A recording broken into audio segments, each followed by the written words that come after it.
সুপ্রিয় দর্শক, আসসালামু আলাইকুম। কেমন আছেন আপনারা? নিশ্চয়ই ভালো আছেন। আজকের ভিডিওতে আপনাদের সবাইকে স্বাগত জানাচ্ছি। আজকে আমি আপনাদের সাথে খুব গুরুত্বপূর্ণ একটা টপিক নিয়ে আলোচনা করব, আর সেটা হচ্ছে এই 3টি কৌশল যদি আপনি অ্যাপ্লাই করেন বা অবলম্বন করেন তাহলে ইনশাল্লাহ 100% গ্যারান্টি দিচ্ছি আপনার নর্মাল ডেলিভারি প্রক্রিয়াটা পানির মতো সহজ হয়ে যাবে। চলুন বলছি সে 3টি কৌশল কী। বাই দ্য ওয়ে, মূল ভিডিওতে যাওয়ার আগে একটা কথা বলি, আমি আমার চ্যানেলে pregnancy related, specially normal delivery related অনেক ইম্পর্টেন্ট তথ্য ভিডিও আকারে শেয়ার করে থাকি। এই তথ্যগুলো আমার পার্সোনাল এক্সপেরিয়েন্স ও আমার ডক্টরের সাজেশন থেকে নেওয়া। তাই আমার চ্যানেলটিকে যদি একবার আপনারা ভিজিট করেন তাহলে আপনারা আপনাদের প্রশ্নাতীত মনের অনেক প্রশ্নের উত্তর পেয়ে যেতে পারেন। আমন্ত্রণ জানাবো আমার চ্যানেলটিকে একবার ভিজিট করে দেখার জন্য। এবারে চলুন মূল আলোচনায় যাওয়া যাক। আমি শুরুতেই বলেছি আজকে আলোচনা করব আপনার নর্মাল ডেলিভারি প্রক্রিয়াটাকে যদি পানির মতো সহজ করতে চান এবং অল্প সময় লাগুক এরকমটা চান, তাহলে আপনাকে এই 3টি কৌশল অবলম্বন করতে হবে। ইনশাল্লাহ 100% গ্যারান্টি দিচ্ছি আপনি খুব ভালো সুফল পাবেন। কথায় বলে, জানলে কাজ শরবত, না জানলে পাহাড় পর্বত। যে কোনো কাজকে যদি আমরা একটু কৌশল অ্যাপ্লাই করে করি তাহলে কাজটা অনেক সহজ হয়ে যায়। আর যদি গতানুগতিক পদ্ধতিতে করি তাহলে সময়ও বেশি লাগে, কষ্টও বেশি হয়। নর্মাল ডেলিভারি প্রক্রিয়াটাও কিন্তু অনেকটা এইরকম। আপনি যদি এটাকে গতানুগতিক পদ্ধতিতে রাখেন তাহলে কিন্তু সময় বেশি লাগবে, কষ্টও বেশি পাবেন। কিন্তু কিছু কৌশল যদি অ্যাপ্লাই করতে পারেন সময় মতো, তাহলে দেখবেন যে আপনার ডেলিভারি প্রক্রিয়াটা খুব সহজ হয়ে যাবে, একেবারে সময়ও কম লাগবে। আগের যুগে মা, নানি, দাদি এনাদের সময় কিন্তু সিজার ছিল না। নর্মাল ডেলিভারির মাধ্যমে তারা সন্তান জন্ম দিয়েছে। কারো 7টি, কারো 10টি বাচ্চাও হয়েছে। সব নর্মাল ডেলিভারির মাধ্যমেই কিন্তু হয়েছে। সেই জন্য তখন তারা কিছু কৌশল অ্যাপ্লাই করতো। আজকে আমি সেই টোটকাগুলোই আপনাদের সাথে শেয়ার করব। প্রথমেই বলি, আপনারা ইতিমধ্যে নিশ্চয়ই জেনে গেছেন যে নর্মাল ডেলিভারি প্রক্রিয়াটা কিন্তু পিরিয়ড হওয়া দিয়ে শুরু হবে। নর্মাল ডেলিভারি প্রক্রিয়াটা যখনই দেখবেন যে আপনার পিরিয়ড শুরু হয়ে গেছে তখনই বুঝবেন যে প্রক্রিয়াও শুরু হয়ে গেছে। নবম মাসে 37 থেকে 40 সপ্তাহ হচ্ছে নর্মাল ডেলিভারির আদর্শ সময়। এই সময়ের মধ্যে কিন্তু নর্মাল ডেলিভারি প্রক্রিয়া শুরু হয়ে যায়, নর্মাল ডেলিভারিগুলো হয়ে যায়। তো যেটা বলছিলাম, যখন পিরিয়ড শুরু হবে বা বাদামি স্রাব যাবে তখন তো আপনার প্রথম ধাপটা শুরু হয়ে গেল। এর পরবর্তী ধাপে গিয়ে আপনার পানি ভাঙবে। কারো 1 ফোঁটা 2 ফোঁটা করে ভাঙে, কারো তার থেকে বেশি ভাঙে। আবার কারো দেখা যায় ঝরঝর করে প্রস্রাবের মতো পানি ভাঙে। যদি 1-2 ফোঁটা বা তার থেকে একটু বেশি পানি ভাঙে তাহলে শটান বিছানায় শুয়ে থাকবেন। আর যদি দেখেন যে প্রস্রাবের মতো ঝরঝর করে পানি ভাঙছে তাহলে অতি দ্রুত হসপিটালে চলে যাবেন, কারণ বেশি পানি ভাঙতে দেওয়া যাবে না। যদি বেশি পানি ভেঙে যায় তাহলে বাচ্চা গর্ভের ভেতরে শুকিয়ে মারা যাবে। তাই 1-2 ফোঁটা করে পানি ভাঙলেও শুয়ে থাকবেন যেন পানি বেশি না ভাঙে। আর যদি বেশি পানি ভাঙে বা ঝরঝর করে প্রস্রাবের মতো পানি ভাঙে তাহলে হসপিটালে চলে যাবেন, পরবর্তী করণীয় ডাক্তার বলে দেবে। তবে আমার পার্সোনাল ওপিনিয়ন হচ্ছে, যখনই দেখবেন যে পানি ভাঙতে শুরু করেছে তখনই আপনি হসপিটালে চলে যাবেন। এতে কি হবে, প্রথম থেকে শেষ পর্যন্ত ডাক্তারের অবজারভেশনে থাকতে পারবেন। সব রেসপন্সিবিলিটি ডাক্তারদের, আপনার আর কোনো টেনশন নিতে হলো না বাড়তি। এর পরবর্তী ধাপে গিয়ে মানে 3য় পর্যায়ে গিয়ে আপনার পেইন আসতে শুরু করবে। পেইনটা প্রথমে হালকা থাকবে, তারপরে মাঝারি হবে, তারপরে ভারী হবে। পেইনটা কখনোই এক নাগাড়ে হবে না। এটা কারো 10 মিনিট পরপর আসে, কারো 15 মিনিট পরপর আসে, কারো আবার আধা ঘন্টা পরপর আসে। যদি আমি আপনাকে সময়ের হিসেবে বলি, ধরুন 7টার সময় আপনার পেইনটা শুরু হলো, জাস্ট কয়েক সেকেন্ড থাকবে, চলে যাবে। আবার হয়তো 15 মিনিট পরে পেইনটা আসবে, কয়েক সেকেন্ড থাকবে, চলে যাবে। এভাবে পেইনটা হালকা থাকবে, সেখান থেকে মাঝারি পর্যায়ে যাবে, সেখান থেকে ভারী পর্যায়ে যাবে। এই যে সময়টা হালকা পর্যায় থেকে মাঝারি পর্যায়ে, মাঝারি পর্যায় থেকে ভারী পর্যায়ে যাওয়া, এই সময়টাতে কিন্তু কারো কম লাগে, কারো বেশি লাগে। আপনি যদি এই টিপসটা ফলো করেন তাহলে সময় কম লাগবে। কী টিপস ফলো করবেন? যখনই পেইনটা এসে যাবে, শুরু হবে পেইনটা, তখনই আপনি যে কোনো খাবারই খান না কেন একটু কুসুম গরম খাবেন। যেমন আপনি চা খাচ্ছেন, একটু কুসুম গরম খান। দুধ খাচ্ছেন, একটু কুসুম গরম খান। ডিম খাচ্ছেন, সেটাও একটু কুসুম গরম খান। এভাবে যাই খাচ্ছেন সেটা একটু কুসুম গরম খাবেন। এতে কি হবে, কুসুম গরম খাবারগুলো পেইনকে অতি দ্রুত বাড়াতে সহায়তা করে।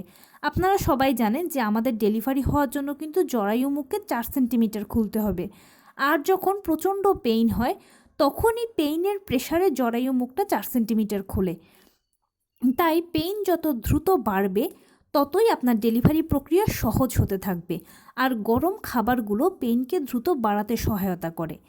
এভাবে করে যখন আপনার পেইনটা বেশি হবে, ভারী পেইন হবে, ভারী পেইন মানে এরকম নয় যে অসহ্য তীব্র মরে যাচ্ছি এই টাইপের নয়।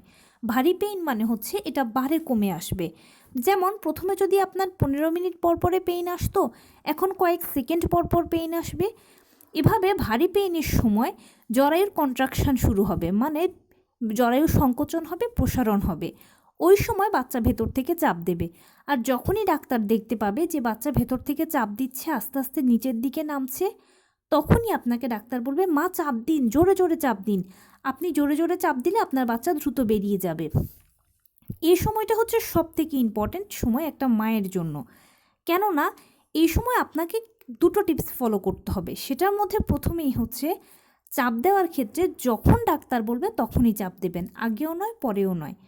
চাপ দেওয়ার সময় মাথার নিচে একটা বালিশ দিয়ে রাখবেন আর দুটো হাতকে কিছুর সাথে মুঠি করে ধরে রাখবেন। এতে কি হবে, আপনি মাথার নিচ থেকে একটা ভালো জোর পাবেন, দুটো হাত থেকে একটা ভালো জোর পাবেন। আপনার ফুল বডি একটা ভালো আপনাকে সাপোর্ট দেবে। কেননা নর্মাল ডেলিভারিতে একটা মা তার বাচ্চাকে কিন্তু চাপ দিয়ে বের করে, এটা কিন্তু কোনো মুখের কথা নয়।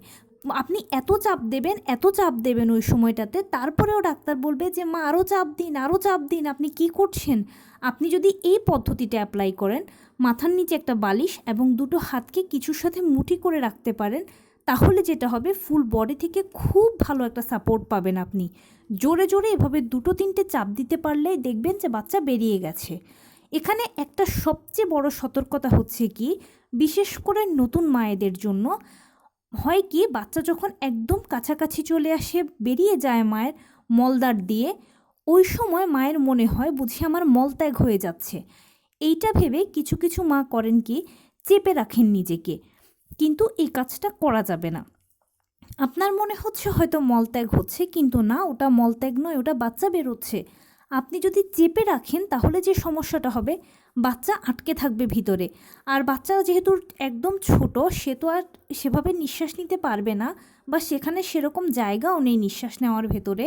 সেজন্য অনেক সময় হয় কি, অনেক বাচ্চা একদম মায়ের পেলভিসের কাছে এসে মারা যায় মায়ের এরকম ভুলের কারণে। তাই এ কাজটা করা যাবে না। আপনার যাই মনে হোক, যত কিছুই হোক, ছেড়ে দেবেন, শুধু চাপ দিয়ে বের করতে থাকবেন। দেখবেন যে দুটো তিনটে চাপ দিতে পারলেই জোরে জোরে বাচ্চা ইনশাল্লাহ বেরিয়ে গেছে। এই টিপসগুলো অবশ্যই ফলো করবেন। যদি ফলো করেন দেখবেন আপনার ডেলিভারি প্রক্রিয়াটা সহজ হয়ে যাবে এবং অল্প সময়ের মধ্যে হয়ে যাবে, গ্যারান্টি দিচ্ছি। তার পাশাপাশি আরেকটা কাজ অবশ্যই করবেন। আপনি যদি নতুন মা হয়ে থাকেন, বা আপনি যততমই মা হন না কেন, যততম সন্তানই জন্ম দিতে যান না কেন, যদি চান যে আপনার ডেলিভারিটা নর্মালে হোক এবং আপনার নর্মাল ডেলিভারির চান্সটা বাড়ুক, তাহলে অবশ্যই ডেলিভারির যে কোনো সময় থেকে আপনাকে যে কাজটা করতে হবে, নিয়মিত হাঁটাচলা করতে হবে, টুকটাক কায়িক শ্রম করতে হবে, লো কমেটটা ব্যবহার করতে হবে, এবং যাই খাবার খান না কেন ঘরোয়া খাবারের উপর নির্ভরশীল হতে হবে। কারণ আপনি যদি নিয়মিত হাঁটাচলা করেন, টুকটাক কায়িক শ্রম করেন, লো কমেটটা ব্যবহার করেন, তাহলে এটা আপনার জন্য খুব ভালো ব্যায়াম হবে। নর্মাল ডেলিভারির জন্য কিন্তু ব্যায়ামটাই যথেষ্ট, অন্য কিছু লাগে না। আর যে বডিটা একটা ব্যায়ামের ওপর দিয়ে থাকে, সে বডিটাতে অনায়াসেই কিন্তু সময় মতো পেইন আসে, জরায়ু মুখ খুলে, এবং ডেলিভারির প্রক্রিয়ার প্রথম থেকে শেষ পর্যন্ত প্রতিটি ধাপই বডি ইজিলি সোভ করে নিতে পারে, আপনার তেমন কষ্ট হবে না। আর ঘরোয়া খাবারের উপর এই জন্য নির্ভর করবেন, কারণ বাহিরের খাবারে বিভিন্ন ধরনের ক্ষতিকর কেমিক্যাল থাকে, বিভিন্ন ধরনের ক্ষতিকর কালার থাকে, যেটা আপনার জন্য ক্ষতি, বাচ্চার জন্যও ক্ষতি, বাচ্চার জন্য বেশি ক্ষতি।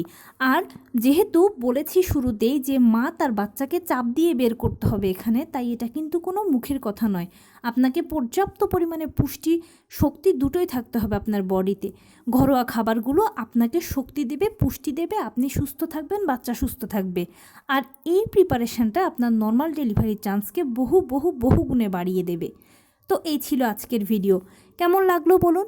যদি ভালো লেগে থাকে ও হেল্পফুল হয়ে থাকে তাহলে প্লিজ লাইক, কমেন্ট, শেয়ার করতে একদম ভুলবেন না। আর সেই সাথে আমার চ্যানেলটিকে সাবস্ক্রাইব করার বিনীত অনুরোধ রইল। পাশে থাকা বেল আইকনটি ক্লিক করে দেবেন যেন আমি ভিডিও আপলোড করার সাথে সাথে আপনারা নোটিফিকেশান পেয়ে যান। যদি কোনো প্রশ্ন থাকে কমেন্টসে জানাবেন, আমি রিপ্লাই দেব। প্লাস যদি কোনো পরামর্শ থাকে যে কোন বিষয়ের উপরে ভিডিও বানালে আপনারা উপকৃত হবেন সেটাও জানাবেন। আমি আপনাদের পছন্দের সর্বোচ্চ প্রায়োরিটি দেব। ভালো থাকবেন, সুস্থ থাকবেন। আসসালামু আলাইকুম।